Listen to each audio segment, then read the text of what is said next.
My day job is aardvark planning law.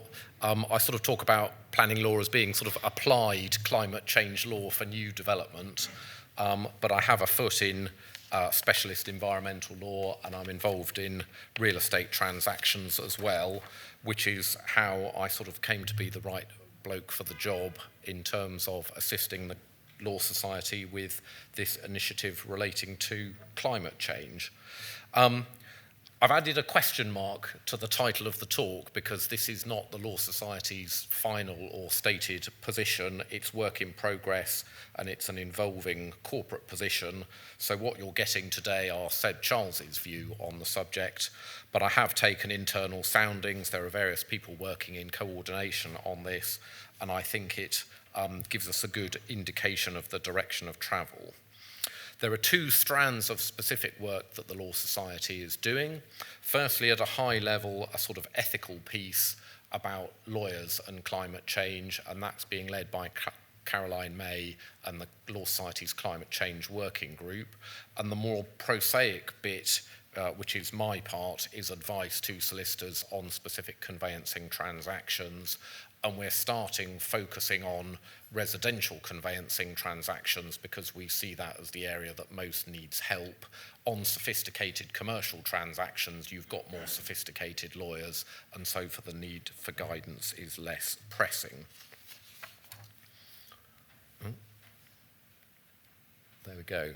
So I've added a question mark because we're in a sort of transition mode as to how we work out what to do about climate change.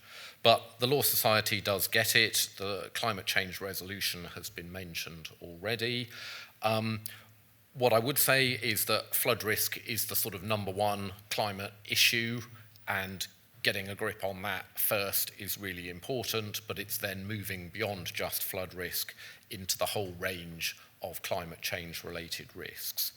Energy use, given what's happened to fuel prices since the invasion in Ukraine, is probably next on the list, primarily about heating, but increasingly, well, until the Gulf Stream reverses, we're also going to be concerned about cooling as well.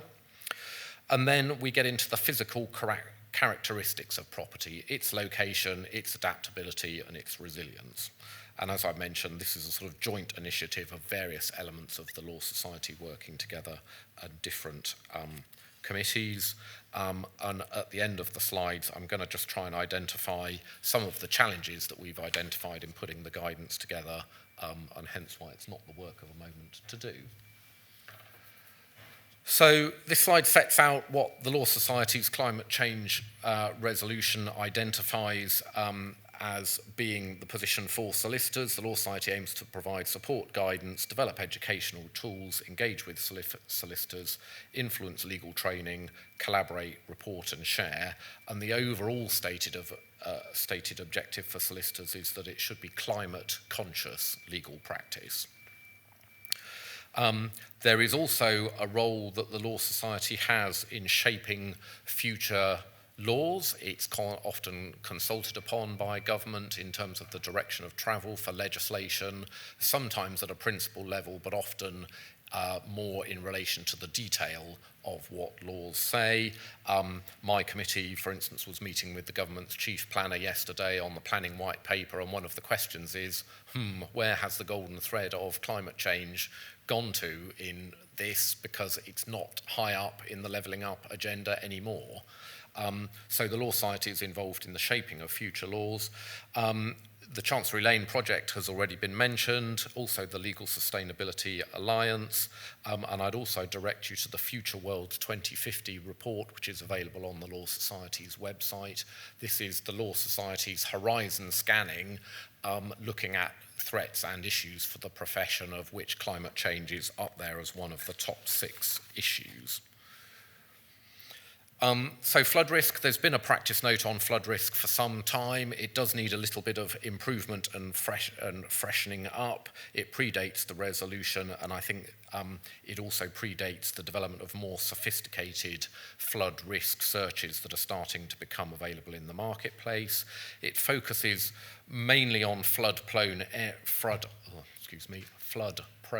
areas, but we need to get into the more sophisticated and complex areas of flood risk, moving just away from surface water flooding, looking at sewers, groundwaters, drainage failure, those sorts of issues that are more difficult to map. Just for fun, I looked at my holiday house to see what its risk is in relation to river flooding. All looks pretty good. Then you look at the different map that identifies pluvial and surface water flooding. That doesn't look quite so good. Maybe somebody should have looked at that. But you can get a very different picture depending on exactly which set of data you're looking at. Obviously, inquiries, standard and transaction specific, play a key role in understanding flood risk, but of course historic information about properties that have flooded doesn't necessarily tell you a full guide as to the future situation. And then physical inspection and specialist surveys are also important, because the trouble with a lot of data-based reports is they are data-based. They don't involve anybody going and looking at the property, and you could have in a flood-prone area a perfectly well-designed and resilient property that's very specific to that property. And an example of that is when you look at the photographs of flood-impacted areas of the country, the church is always there sitting on a nice little patch of green because they built the church in the place that wasn't going to flood, even though it may be in a vulnerable area. And of course, as has been discussed already, there is this link to availability of insurance and the value of the property. But if your property becomes uninsurable, the trouble is you can't then sell it to anybody, you can't borrow money from it, and that's the real impairment. At the moment, nationwide, as we've seen, it's sort of binary. You're okay until the point when you're not. And if your property trips over from being insurable to being uninsurable, that then causes a big problem and a big drop in value.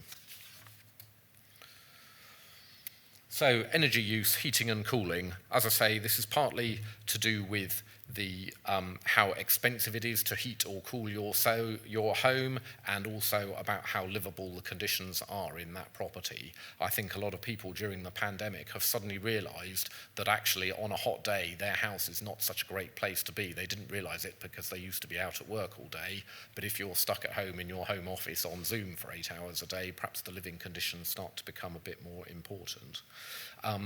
There's green bling, so very superficial and externally visible, bits of green technology that, obviously achieve something. There are more complex active measures, and of course passive measures are actually fundamentally the most important things, because they don't require maintenance and ongoing work to keep them in good condition. Another question is about grid connections, both for gas and electricity and on-site generation. And we have this time horizon as well. It is perhaps less important how resilient your house is today, because we aren't experiencing those weather conditions. The real question is as weather changes over time, how adaptable is your property over time, as the need to improve it goes up. So EPC is important, but I think a lot of this goes beyond EPC, and a lot of it is quite complicated, and you then get into engineering, feasibility, surveys, what you can do with different sorts of property, and that's where data sets don't help you. They're very specific to the characteristics of the individual property. But other things, has anybody started worrying about whether there will be piped water coming to their house, whether it will be possible to get sewerage to go away when there's lower rainfall and lower supplies of water in the system? We have a whole collection of problems that are coming. Following on from physical characteristics, we've also got to be concerned not about individual properties, but whole locations. When we talk about managed retreat, are you going to be the last house in an area where everyone else has had to move out because it's too risky? It's all very well my holiday house not flooding itself, but if the road leading to it is flooded for 6 months of the year, I'm still not going to be able to use it. And of course, the impact on communities as they suffer repeated flood or other bad weather events will drive down the general economic activity in areas as companies pull out and employers are no longer available. So you are going to have whole neighbourhood level, perhaps towns, regions. You may find that areas in retreat are going to become really difficult over time. Different issues for freehold houses versus leasehold flats. Actually, how much control do you have over what your landlord is doing and whether they're bringing into account mitigation measures on your behalf if you're just a tenant? But for some people, actually, it seems to me there is a fundamental question. Are you the right person to own a property and take on those liabilities for future improvements? Or actually, would you be better off staying out of the owner market and being a renter where it's actually the landlord's responsibility and you have more flexibility about moving to properties that might suit your needs over time? Regional impacts we've already talked about, and managed retreat. Adaptability, as I say, it's not so much about what you can do, it's what you can do in the future. Resilience and storm damage, again, I think this is a concern. I had a very large tree in my garden that blew down in a storm. I then found that when the tree wasn't there, my house was getting damaged by high winds because I was no longer protected by the tree. So there's going to become lots of issues around resilience to storm damage. And, you know, listening today, worries about the mobilisation of contamination when the nearby landfill floods, or historic industrial pollution becoming more mobile, or issues to do with sinkholes and ground instability. You know, these are all issues that are out there to be concerned about. I fear that a lot of the buying public purchasing a new build house might assume that that somehow guarantees that it's resilient in a climate change sense, and that they might have a claim against the builder if in 5 years' time there are problems. But I think that's wrong, and I think a number of people also might think that if the mortgage company is prepared to lend them the money, then it must be all right. Why would they lend them the money if there was a potential problem? But of course it's actually not really their problem, it's your problem, and it's your equity stake in the property that's at risk. And even if the property's value drops down below the amount of your mortgage, you're still obliged to pay the money back, even if the house is no longer worth that full amount. So I pose the question, are these valuation issues? You know, yes they are and no they aren't. It's quite complicated. Very interesting to hear from the RICS that the surveys indicate the differentiation between properties likely to perform better in a climate change situation to properties likely to perform worse is only 2%. And that is, as I say, because valuers report on what the market's view is. It's not about inherent value, it's about what people think about value. And I think that differentiation, I volunteered 10% because I think that's what it should be, possibly more out of hope and expectation that my house that is quite resilient might be worth 10% more than other houses. But I think in reality, when people decide to buy a house, it is about, you know, what they can afford, how many children they've got, schools, neighbourhoods, all of those sorts of issues. And I still think it is the case that climate change is a long way down the list, although I think heating costs is perhaps going to be more up people's list of priorities than it was. And the whole challenge over mortgageability and insuranceability, the conveyancing code requires conveyancing solicitors to check that buyers can get insurance for the first year of their ownership, but there's a complete disconnect with that and taking out a mortgage over a 40-year term and wanting to ensure that the house is insurable and mortgageable and tradable for the whole of that 40-year term. The information is just not available. It seems to me there's a real lack of transparency about insurability. Your insurance company says yes or no, but it's really hard to find out information about other decisions people are making. If I was buying a house in a street, I think I'd quite like to know if half or all of my neighbours had decided that buildings insurance was too expensive or unaffordable or just not available, but that information isn't in the public domain. And I was surprised to hear that lenders, although it's a requirement of your mortgage that you take out insurance, they don't check up on it, so they don't actually know how many people have stopped paying premiums or for whom after purchase insurance proved not to be available. So it's a joint initiative. You know, what is climate change law? There isn't actually a lot of law about climate change at the moment. Some restrictions on EPC and what properties you can lend, some requirements about information that you have to make available to purchasers. In starting off its guidance, we first started looking at the contaminated land warning card that Stephen mentioned. The broad approach in that is that it became the lawyer's responsibility to advise about contaminated land or be very clear that the lawyer wasn't advising about it and direct the client to appropriate resources where they could get advice. The principle of caveat emptor, albeit somewhat modified, does apply. It's not illegal to sell a house that's at high risk of climate change, and it's not illegal to buy it or to own it, but you pays your money and takes your choice. And, different people are in a position to take a different view about things. It's not illegal to ignore climate change, but it might well be commercially unwise as a purchaser of property. But whose fault is it if you choose to buy a house that you can't afford to heat? Very interesting about the comment that you're there to protect the consumer from themselves. It's trying to get people to understand what the issues are, what the risks are, and what the time horizon might be. But, the good news is there is more data becoming available, and available in more digestible forms. I'm still unsure whether it's really right that you should have to buy a specific report for your property, or could not the data be made available on an open source basis so that before you found your dream house, you could look at particular areas and focus your area of search on lower risk areas if that was your main concern. And I also have a sort of question mark about who's paying for these reports and really who benefits from them, because actually for the individual punter it may not be that much of a benefit to them, but it clearly is of great benefit to the lenders when they try to evaluate their portfolios across the piece. I think the mortgage term is the elephant in the room. That 40-year term is when climate change is going to kick in. When people buy houses, they're not thinking that they're going to be there for 40 years. They might be thinking they're going to be there for 3 years or 5 years, which is where this sort of disconnect comes between the interests of the individual purchaser and the lender. And what about surveys and surveyors?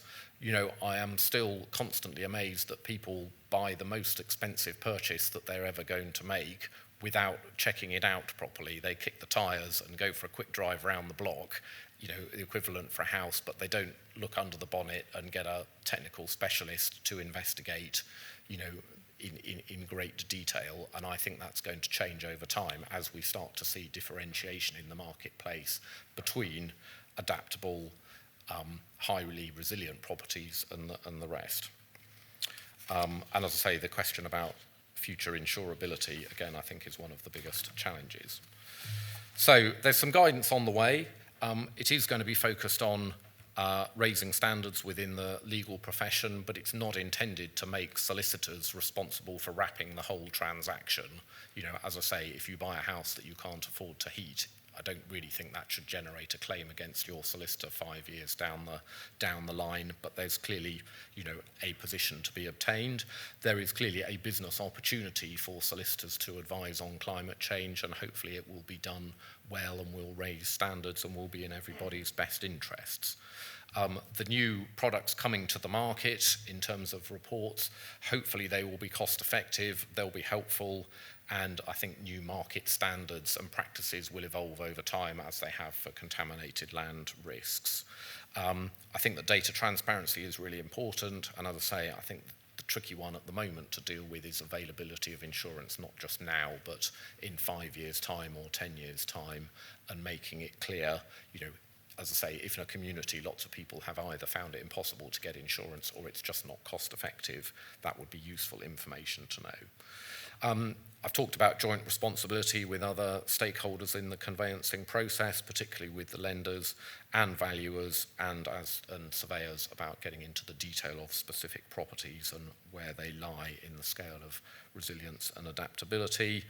As I say, I don't think we are seeing much market response and price differentiation, but I think the impact of energy prices, in the same way that it's affecting people's decisions about which cars to buy, driving up the purchase of electric cars, I think we are going to see people coming to the market saying, I am interested in whether it's EPC grade A, and I do want to know about adaptability over time. I think we can perhaps anticipate that there might be some modification of the principle of caveat emptor, requiring perhaps more environmental information to be included in sellers' packs. I know this sort of comes and goes as to whether it's a good idea.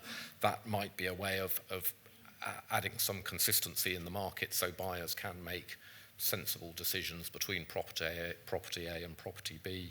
And as I say, there will be more climate change law and regulation over time. At the moment, it's pretty much limited to the rentalisation of EPC grade C properties or lower than grade C, but I think we're going to see more of those sort of nudges to push you in the direction of making properties more adaptable and resilient. I'm happy to take questions in the Q&A question later on. Thank you.